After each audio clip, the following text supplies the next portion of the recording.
Hindi ako umabot. I wasn't there when Austin was born. I was on the airplane on my way back home.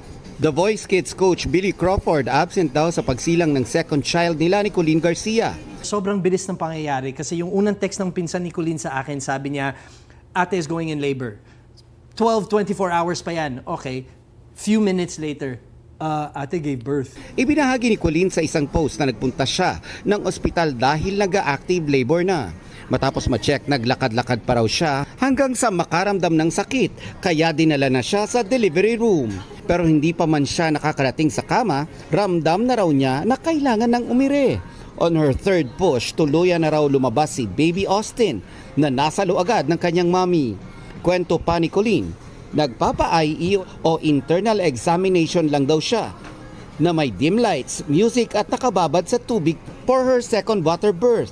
But Austin had other plans. I just feel so happy, Tito Boy. So I know. blessed. Amari excited. Amari excited maging kuya. Looking forward na rin si Billy sa new season ng The Voice Kids.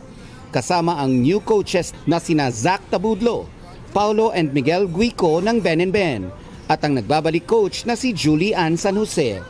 Nelson Canlas nagbabalita para sa GMA Integrated News.